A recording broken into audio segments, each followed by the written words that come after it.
So how's everybody doing today? This is David W. Williams, also known as Diamond Dave. So here to you with a really special and interesting show that I think you'll get a lot of value from. And what we're going to talk about is the Black Swan event that is coming to the market. So what I'm going to do is give you an opportunity to hear an analysis of the market by a fellow named Thomas Downer. And he believes that he's been able to identify some things in the market that could predict that there's going to be a Black Swan event in the market 2023 or maybe in the future. And we're going to kind of hit and go into that. So what I want you to understand really quickly is that this is not going to be investment advice. This isn't anything that you should take as an investment advice. This is just going to be this person's perspective. And this information is being presented to you as purely informative and also educational and also entertainment. So what I don't want you to do is to take this and say, well, you know what? I know what's going to happen. And then something goes wrong and then you try to hold us liable. But what I want you to understand is that I'm trying to give you some insight and some analysis by somebody that's been very successful in this market. They spend a lot of time at what they do, and they're wanting just to share their perspective with you. So, Thomas, how you doing, man? I'm doing pretty good. Thank you for having me. Okay, so your audio dropped out again. So you was good with the headphones. Yeah, it's not on. Hold on. Okay, there you go. There you go. I can hear you now. Okay, you hear me now? Yeah, I can hear you now. Okay. Yeah, I'm feeling pretty good. I'm blessed. Thank you for having me on the show. No problem. Mr. Dave.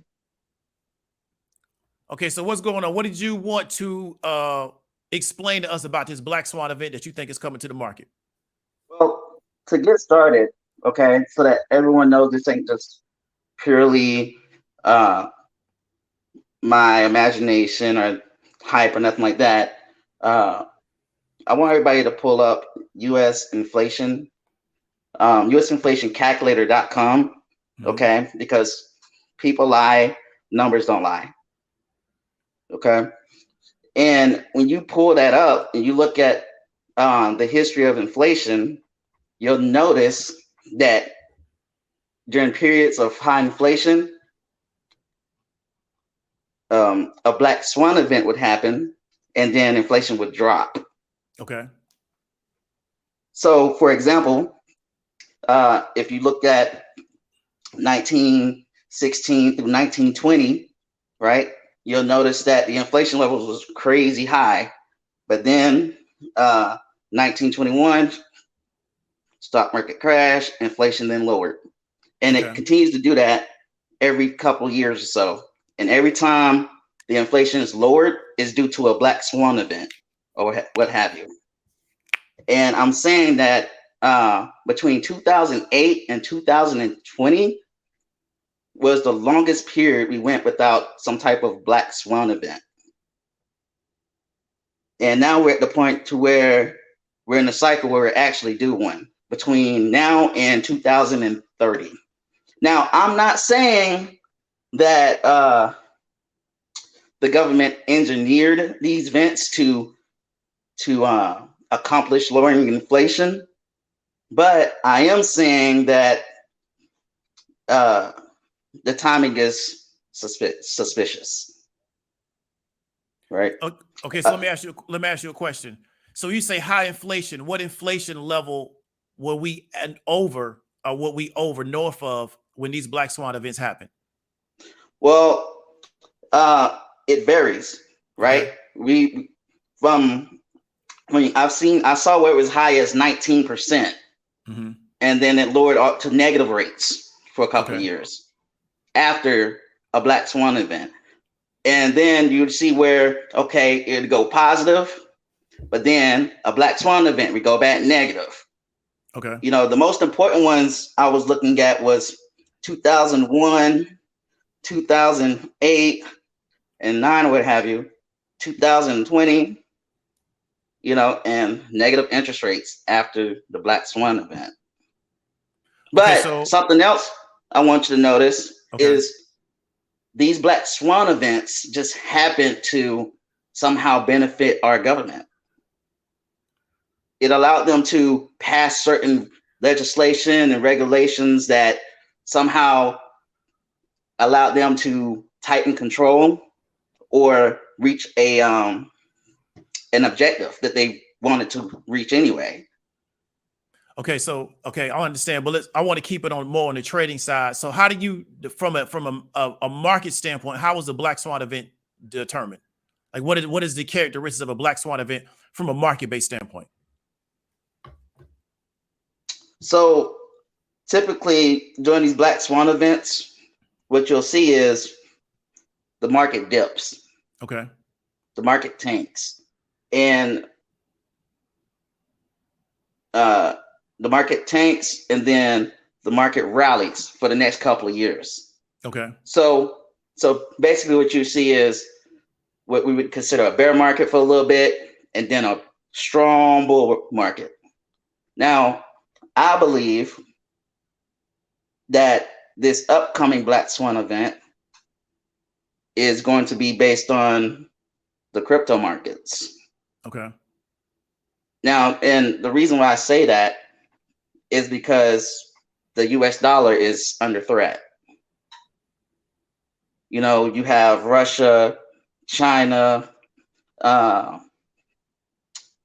Iran, you know, they're tired of relying on the US dollar, you know, and they're trying to take us off the petrodollar system, right? Now, to give a little history for those of you who don't know what the petrodollar is, or how the dollar plays into this whole situation. We came off the gold standard in 1971. Okay.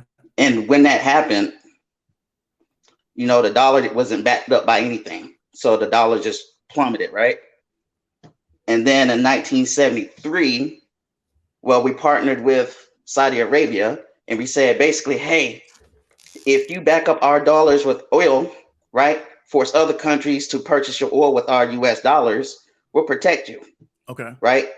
So in other words, the only way to purchase oil from these countries is with the US dollar, which has allowed us to have the reserve currency and be the strongest in the world. Okay. But that's under threat right now. And it's because of crypto.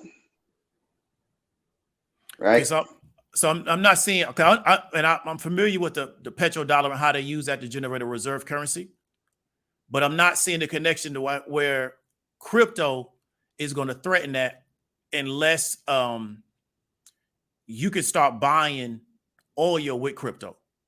Well, oil right now, I mean, right now the oil industry as a whole is under threat, you know, with this whole energy movement.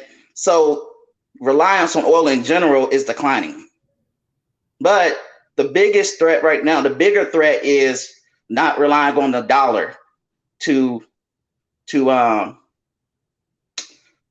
sanctions, US sanctions, you know, because if you take away the ability to use the US dollar right now, you can't do business in other countries. Yeah, definitely.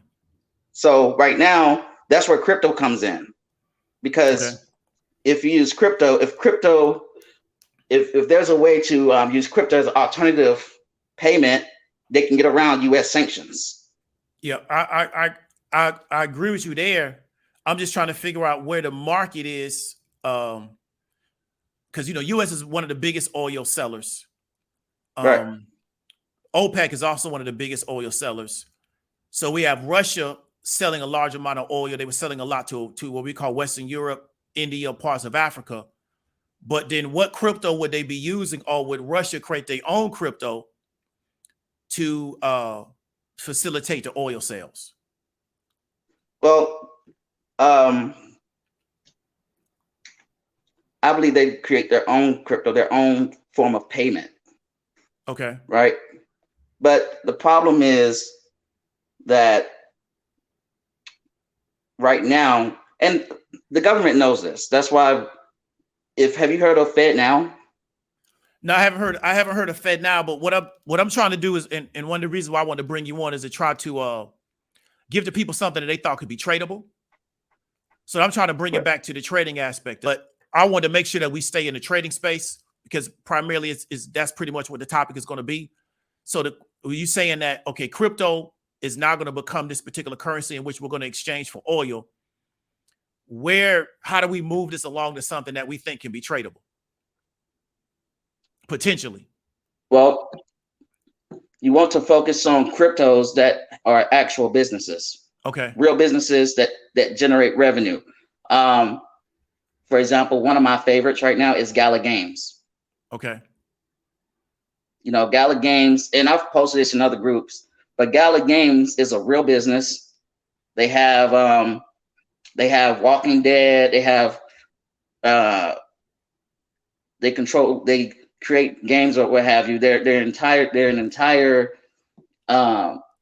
distributor of games, Okay. right? So they're a real business. They generate revenue, and then their token, the Gala tokens, are used within their platforms. Okay. So throughout all this, I believe that Bitcoin's gonna go to zero. Okay. I'm bearish on Bitcoin. And I hope they do so I can buy all the Bitcoin in the world. So I really hope that happens. Yeah. I hope that happens tomorrow. Yeah, I mean, I'm extremely bearish on Bitcoin because I don't see in the upcoming future where Bitcoin really has any utility, if that makes sense. I understand. And I can respect your opinion. I just hope it does go to zero. I hope it bottoms out. Right. Yeah. And I know you say that you mentioned often that you don't believe that inflation is going to go back down to 2%, but I believe it will. Okay. I believe the Black Swan event is going to drive the inflation back down to where they really want it to be. Okay. And I think from there, the market will go into a crazy bull market, just the cycle. And like I said, this is going to happen between now and 2030.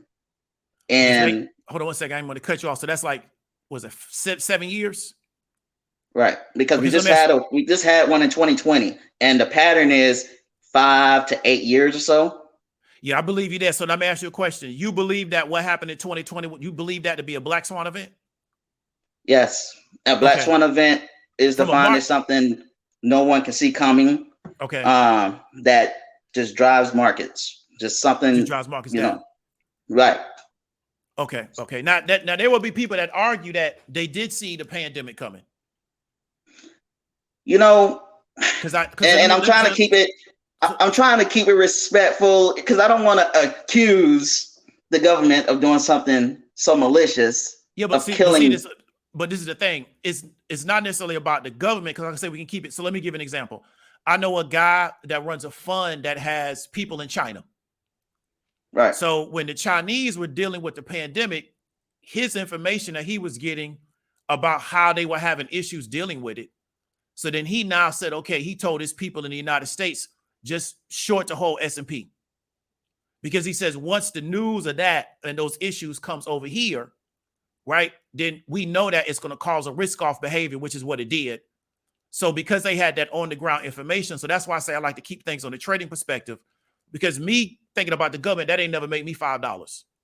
But if I just think about the market, that's why I make my money. So I know a guy who had people on the ground in China. They saw that the issues they were having dealing with that pandemic, and they believed that it was going to cause a lot of risk-off behavior here. And we saw that it did cause that risk-off behavior. So they was early on the whole deal. We also saw our politicians were selling their stocks before this happened. So some people will say, well, because they caused it, but other people will say because they had information that there was going to be a lot of risk-off behavior. So they sold out of their positions so we can have documentation of that before it hit the overall market. So that's what I'm saying is that if we believe that what happened in 2020 was a real Black Swan from a market standpoint, or was it just risk-off? Well, let me ask you this. The average person, how would they have seen that coming? Well, see, we're not the average. We were traders. So this is the audience of people that are actually in the markets. We're not the average Joe Schmo, because they wouldn't even be able to take what you're saying and do anything actionable with it anyway. You know what I'm saying? You know, they wouldn't be able to, this is not one of those channels where they say, the dollar's going to fall every day, which eventually they'll be right. But anybody that's ever told me that, I just say, well, hey, just sell me all your dollars. I'll give you 10 cents on the dollar for it. And they never take me up on the deal, which means I don't think they really believe the dollar's going to fall. So the thing about it is that I believe that we probably will have some type of Black Swan event, because I believe they were happening every 10 years. I believe they're going to shorten that time span. But my question I want to ask you about inflation, you said that it's going to get to 2%. The Fed says that they're going to keep the actual rates high until they get to that 2% read. Do you think they're going to be able to pull that off before the Black Swan event happens? No. Okay. Why not? No. Because when a Black Swan event happens, it allows, if you think about it, it allows basically the Fed to be blameless. Okay. You know, it allows them to basically drive down the markets and achieve their goal without dirtying up their hands, if that makes sense. Okay, so were the Fed responsible for the last, what you call the pandemic, a Black Swan event? Was the Fed responsible for that? No. Okay. Absolutely not. I mean, you know, the pandemic was, well, I'm trying to choose my words carefully here. Was blamed on lab rats in China. Okay. And the Fed was just responding. Okay. Versus the Fed making a decision, you know, this, and basically driving the narrative. Okay. Yes. Yeah. And so, because I've got information, and so like I said, is I don't really talk about this type of stuff because a lot of it's not tradable. That we had the risk off in 2020 now. So it almost seems such a long time ago. Because they needed to reset valuations. So right. We kind of hit a mark. So like I have actual documentation based around that. Like I said before, it's not tradable. So I don't really give it to a lot of people. So people were talking about this before that ever happened. So I tell people all the time is that something's going to happen in the world market-based. They're going to put a narrative around it to justify it, but it doesn't matter because it's still just market behavior. Right. You know what I'm saying? So Apple can sell off 30% tomorrow. They're going to come up with a narrative around it. All I care about is that it sold off 30%. Right? I don't care what the narrative, because they just make up stuff. They just got, they're going to have to put a narrative around it. To me, what's important is it sold off 30%. Right? So either it's going to rebound up to that 30%, it's going to keep selling off or whatever, or it's going to trade sideways. So going back to the crypto though, because this is really interesting. Can you expand more on how all your transactions are going to be replaced by crypto? That's an excellent question. And I don't claim to know it all. Okay. But I do believe that as blockchain become more legitimate, more mainstream. Yes, sir. That more mainstream, we're going to see a different form of payment. I do believe that. I believe that. I don't know what the currency is going to be at, but I do believe that the petrodollar will go away. Okay. And in its place is going to be some type of smart chain technology. Okay. You know, right now, like I said, the Treasury is working on the Fed now, which is an instant payment solution. Yeah. Right. Which is supposed to replace the dollar and make everything instant. Okay. So let me ask you a question though. If we go to the Fed now, what is going to be the reference point for the value of the currency? I'm sorry. Okay. So let me give an example. You go to work. Now, let me take you out of this. Let me take you out of an example. A person goes to work and they say, hey, I'm going to do 5 hours of work and I'll make $50. So they're saying that my hours of work are represented, or the reference point for my hours of work is going to be dollars. Right. We do Bitcoin. We say X amount of Bitcoin is worth X amount of dollars. Right. So the dollar is still the reference point of the value of the currency or the value of the work. So if we go to this Fed now, X amount of Fed now is going to be equivalent to what value? It's still going to be dollars. Exactly. That's what I'm saying. It's still going to be dollars, but it brings smart chain technology. It gives legitimacy to it. right? Okay, I understand. So more people will be trusting of it. More people will hop on it. The paper fiat will leave circulation. It's a way to take blockchain to the mainstream. And there's already 70 banks using it right now, doing a pilot program, and they have thousands of small businesses piloting it. But the problem is, there's lots of pushback against it as well. And the pushback is, when you use FedNow, they can see every transaction, right? Okay. So everything is reportable. There's no privacy. And so, they have to figure out a way to get people on board with that. Okay, so let me ask you a question. With our current payments system, they're not able to see every transaction? Not on the blockchain. Okay, I see. And and not with cash either, because hold on one second. Because the majority, from my understanding, most large commercial transactions are not done with cash. So we start talking about replacing the petrodollar and replacing like oil transactions, which is going to be larger scale transactions. From my understanding, most of those are done with electronic currency. Now, like you said, the blockchain is, and you have autonomy. But to me, wouldn't it be already in line with what we already have going? Is that they create some type of payment processing system where they can review all your transactions anyway? Hold on. Okay, go ahead.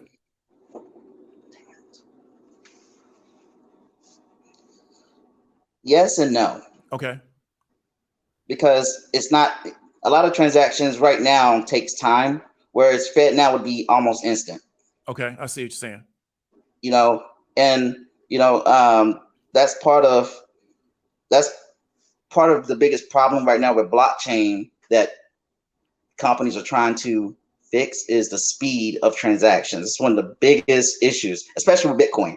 It's another reason why I'm bearish on Bitcoin, because as we get better smart chain technology faster, Bitcoin is going to, it's going to be a dinosaur. It's slow. Bitcoin is slow. Yeah. And it takes time. Like, I've done transactions in Bitcoin and it's taken as long as 24 hours to get.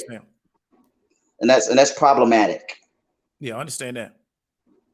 Yeah, I agree with you. So, and you mentioned tradable information. So I'd be keeping my eye on, as far as the crypto space, I'd be keeping my eye on real businesses. Okay. That's already doing well, but maybe tokenizing, have a tokenized product, like Matic, Gala.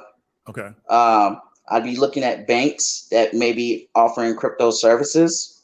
Okay. I'd be looking at companies that like Square. I like Square. Okay. They report earnings, I think, soon.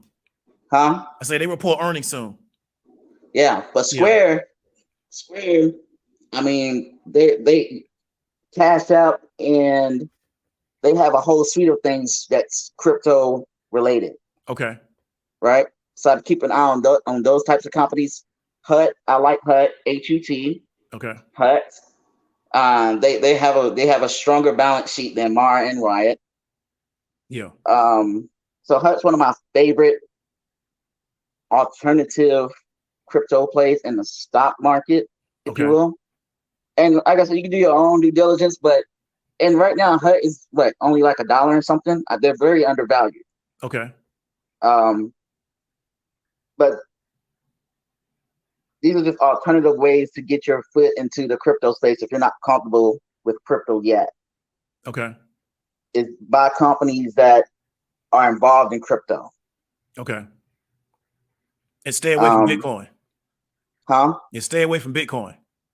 Stay away from Bitcoin. I mean, you can trade it up and down, the futures. I mean, there's still lots of money to be made in Bitcoin. I'm not saying you can't make money in Bitcoin, but I am saying I have a bearish long-term outlook on Bitcoin. And I respect that. And there's no wrong with that. But, because it takes two different opinions to make a market. So we don't have a market if everybody thinks the same thing about the same asset class. Right.